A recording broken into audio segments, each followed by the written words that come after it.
birth process and the neonate, the initial life adaptation and characteristics of the neonate. The birth process has 3 phases. It is where the uterus starts diluting and opening for the baby to pass through. The second phase is for the baby that positions itself in the birth canal of the mother, and birth then takes place. And the third part of the process would be when the placenta and the umbilical cord is then discarded. Okay? Let us continue with the neonate. Neonatal phase is from birth to 4 weeks, and it's important to understand that the little neonate is an ugly little creature. And it can only really be the mom and the dad that can say, "Oh, how beautiful," because they're not really beautiful, but that's very normal. And in your work with new parents, it's very important to inform them that the creases and the redness and the swelling and whatever is short-lived and very, very normal. Okay? The body proportions are totally out of proportion, with the head being enormously large for such a small little creature. And they don't have proportions like they would later take on, so that is also extremely normal. Babies very often are yellow at birth or turn yellow shortly after birth. They have jaundice. It lasts for about 10 to 14 days due to their livers still being immature and still developing. So that is also for a short while. And then you see there the average weight of the normal baby, not underweight and undersized, would be between 2,5 to 4,5. Average really is about 3,5 to 3,6. Okay? And the average length would be from about 45 to 56 centimeters. Average also round about 50, 52, round about there. Okay, the heart beats very rapidly, and that is very normal.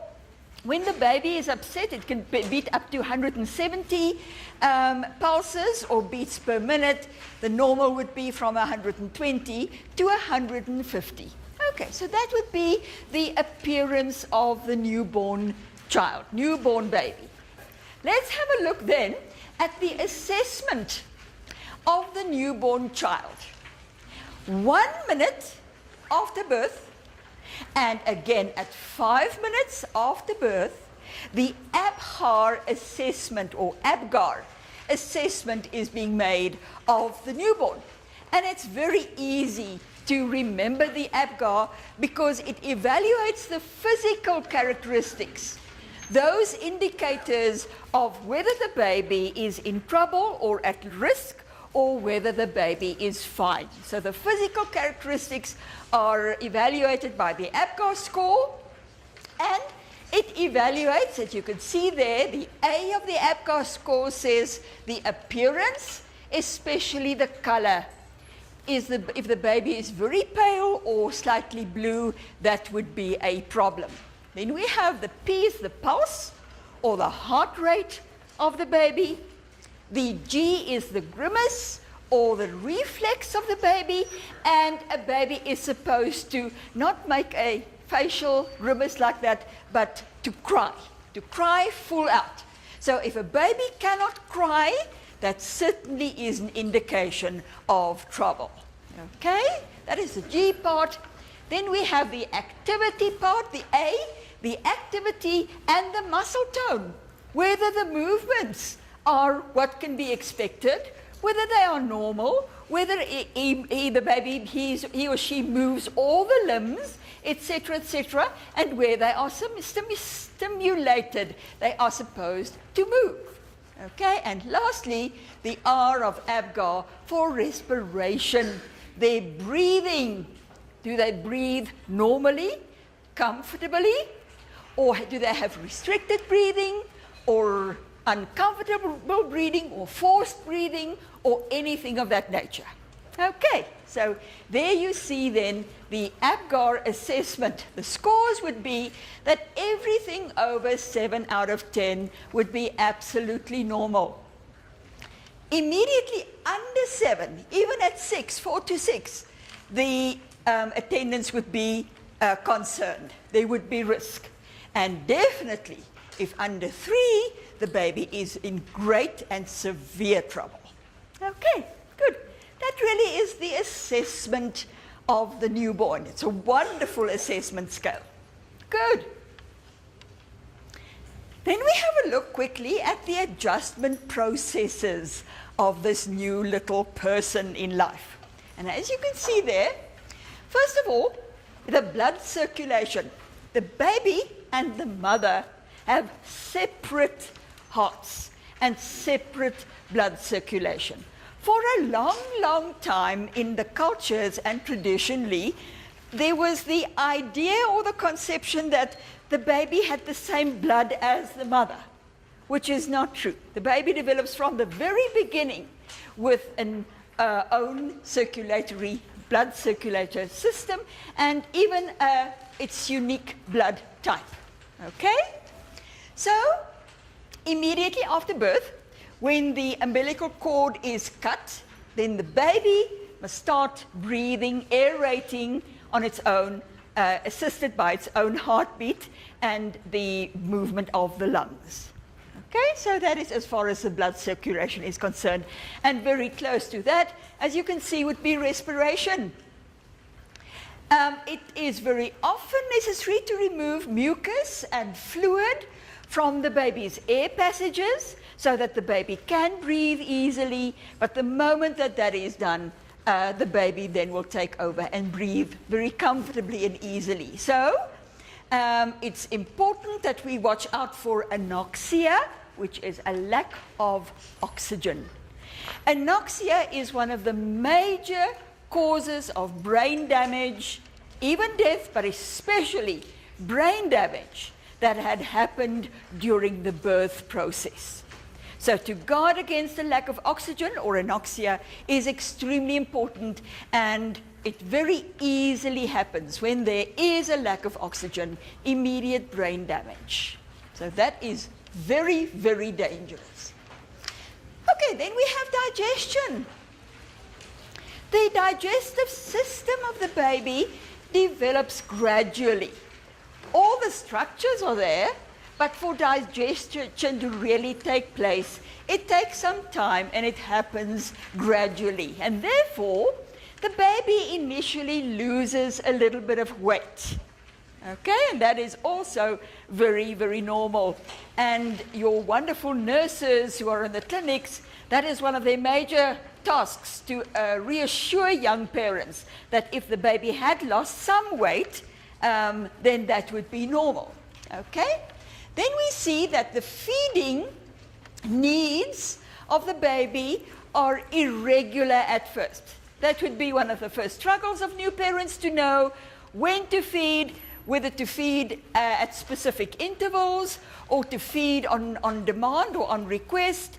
And there is another debate that had continued for years and years and years between new parents, between clinic sisters and parents, and also within traditions and within cultures. And the latest approach today is feed the baby when he needs the food. Nothing serious would happen from that, but you still have old-fashioned parents that say, no, feed the baby every 4 hours.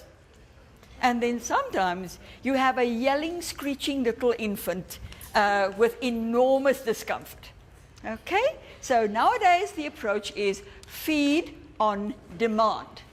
And therefore you see there that because the needs are irregular, the baby seeks immediate satisfaction, because hunger to the young child is pain, is extremely discomfort. It's not just being naughty or has to wait. For the young infant, hunger is physical discomfort, and it borders on pain. Then we see that they urinate very regularly, up to 18 times a day. Okay, that's as far as digestion is concerned. Regulation of temperature. The little baby just comes from a uterus where it had been at a very, very regulated temperature. So all of a sudden it has to adapt to the environment in which it is born. So the baby must adapt to the temperature outside of the womb or outside of the uterus. As you can see there, the skin is the most important organ in the first days to develop and to insulate the baby. The skin is a very, very important organ to stimulate and develop during those first days. But also you're aware of how new parents really dress their babies quite warmly, sometimes even overdress them. And the babies are too warm, and that is equally completely uncomfortable to the babies, and they yell because of that discomfort. Good, then we see there that their temperature is unstable during the first week, and their temperature is often maintained by activity levels. So that's for new parents a very good indicator to see if the baby is experiencing discomfort, they would move. They would move more than usual or more than necessary. Activity in a neonate is a very good indicator to watch for. Okay, that's as far as temperature regulation is concerned. Now we come to the interesting stuff. The nervous system. The cerebral cortex of the baby, that means the top structure of the brain, is not yet fully developed in the neonate. And therefore, inborn or congenital reflexes are crucial for survival of the neonate. That would also be in their way of regulation for survival, and it would often be their way of communicating. So the reflexes, and you have 7 here that are important, the 7 reflexes given to you, there are more. There are other and more reflexes, but these 7 are really crucial for the survival of the infant. Let's have a look at them. The Babinski reflex, the first one, is if you stroke under the sole of the baby, then its toes fan out like this. Okay, so if you touch the sole of the baby, they have a fanning out reflex of their toes. That's the Babinski one. The Morrow is very important. The Morrow is if there is a fright, if the baby has a fright, or there's a loud sound or something, the baby would immediately clench and open up. Okay? It would close and open its body. Good. Then you have the rooting reflex. If you touch the cheek, the face will turn in that direction and the baby will make a sucking movement or sound. The next one that you see there would be the sucking one first. If you touch a little infant's mouth, lips, they will immediately start sucking. Okay? That is absolutely their life-sustaining reflex. Then we have grasping. If the babies usually sleep with their hands open. And if you touch the palm of the hand, they would grab, they would clutch. Okay, that's a very important reflection there. Walking, if you hold a newborn baby upright and its feet touches any surface, they will make walking movements. Okay, and lastly there, swimming. If you hold the baby above a basin and the little tummy touches water, they will immediately make swimming movements. If the reflexes are absent or do not function, the baby is in very serious trouble because it really then immediately indicates brain damage or underdevelopment of the brain or other neurological problems. So this is part of the APGAR, and together with the APGAR, the reflexes are crucial for evaluating the viability of an infant. Okay, and these reflexes usually disappear anytime between, some of them at 3 months, some of them would last until 12 months. Okay, now we have a look at our second mind map. And very briefly, we can quickly have a look at the perceptual abilities of the neonate. And there you have it very clear that as far as vision is concerned, the eye structure is perfectly formed and functional at birth, but the baby still struggles to see because they cannot yet distinguish colors. So certain functions of the rods still need to develop. So they cannot distinguish colors initially. Their visual acuity means the brightness. The brightness. So their visual acuity is low, and the world initially for the first few days seems like a blur. Okay, it has a milky appearance. The eye muscles cannot yet function because that's still part of the eye development to take place, and the human face is the most interesting and appealing object, especially the face of the mother or the caregiver. And that is usually the first object that an infant can really focus on and really identify, would be the human face or the mother's face, the caregiver's face. That's as far as vision is concerned. Then we look at hearing. Sounds are very faint, sounds far off in the infant. And very often it is necessary to clear the ear canals of birth fluid. Okay? They soon are able to distinguish sounds, especially the mother's voice, because remember that they had heard and had become used to and familiar with the mother's voice in the uterus. That is the one constant sound that they had always heard. But in the uterus, they also heard the sound much muffled from what the real sound of the mother's voice is. But it is familiar. So therefore, the very first sound that they can clearly distinguish would be that of the mother's voice. They can also localize sounds, and they prefer high pitches.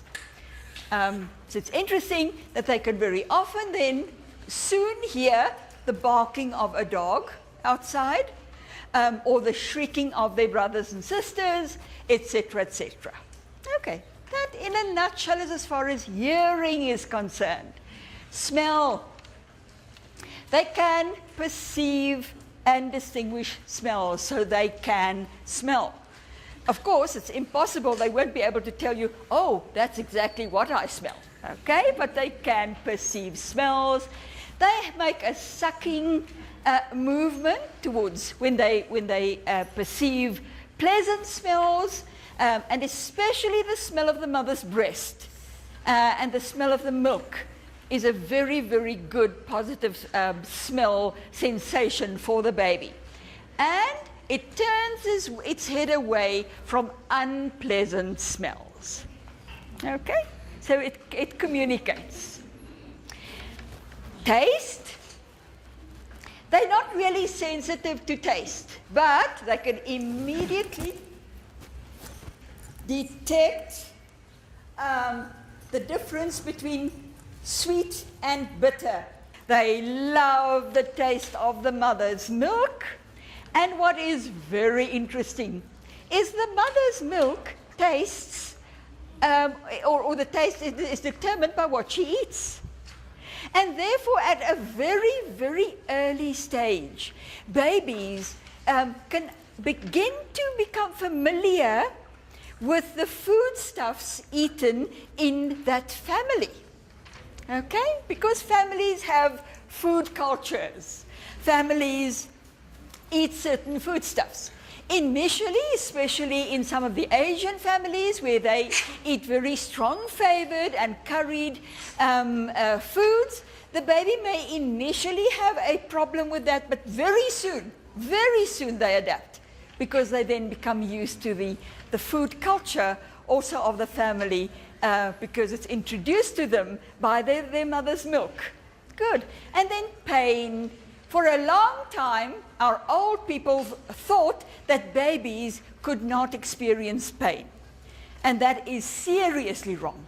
They have a total, full, responsive perception and sensation of pain, and they very clearly communicate that by either their physiological responses, such as their heartbeat, sweating, and things like that, and their breathing, but also their activity levels and their crying are strong indications. Now we have a look at 3 concepts very, very quickly. The first would be feeding. And I didn't spoil you there by giving to you what I usually do. There I say to you, give 3 advantages of breastfeeding. Give me 3 of bottle feeding as well. The physical development of the baby. For the first year of life, weight. The gaining of weight, the development of the correct weight in proportion to body structure. So weight is a very important indicator of the thriving, of the growth. The word used by doctors would be, oh, this baby is thriving. That's a good indicator. That is one of the terms used by doctors as far as the physical development is concerned. So the gaining of weight is very prominent. The major physical development in the first year of life or first 2 years of life would be skeletal, moving, developing the structure of the body, the skeleton bones, becoming strong in bone structure and bone development, as well as muscular development, moving the muscles of the body, and that would be seen in the activity, in the muscle tone of the various limbs. So that's very important. And lastly, the fontanelle. Whom of you know what the fontanelle is? For the birth process, right here on top of the head, there is a very small opening, not open that you can see in. It's covered by skin, but the skull has not completely closed, simply because it assists in the birth process. If there is pressure on the skull, then the skull can give way without any severe problems so that the baby can be born, and that is called the fontanelle. Okay, so one of the most important things during the first year would be the closure of the fontanelle. Good. And the brain develops networks and connections, but no new neurons. You remember now, a neuron is a brain cell. Okay? A neuron is a brain cell, specifically a neurological cell, whereas all our other cells develop throughout our lives, not our brain cells, not our neurons. So the baby cannot develop new neurons, but the baby develops new networks and connections within the brain, which are the carriers of all our learning. You still remember schemas? Schemas, they are formed by these connections and networks in the brain. And that is really what you need to know about the physical development of the neonate. Then lastly, we come to SIDS, which stands for sudden death syndrome. The sudden infant, I left out a word there, I'll correct that. It's sudden infant death syndrome, SIDS. And that is a very, very sad, still yet not understood phenomenon that occurs, that the parents can leave a healthy baby tonight and go to sleep, and when they expect the baby to cry for its feeding round about 12 o'clock, they would arrive there and the infant is dead. And for no physical reasons whatsoever. Okay, the baby had not been ill, etc., etc. Good. So the sudden infant death syndrome is still a puzzling phenomenon that we see in infants. This is potentially the second question of this work that I would like to ask you. Would be about SIDS. Although we don't have the final answer about what causes SIDS yet, there are certain risk factors, certain problem indicators had been identified. And as you can see them there, they would be the age of the baby. The highest risk time would be between 2 and 6 months. I have never heard of a baby dying of SIDS over the age of 8 months. Okay? So the 2 to 6 months period is a very vulnerable period for the possibility of SIDS. Then, sleeping on the stomach. Babies should not sleep on their stomachs because they turn their faces into the cushion or the pillow, and they can then smother in that way. Or they can have a lower breathing rate, and many other things can then come about. So babies should not sleep on their stomachs. There could be biological problems, usually respiratory problems, feeding problems.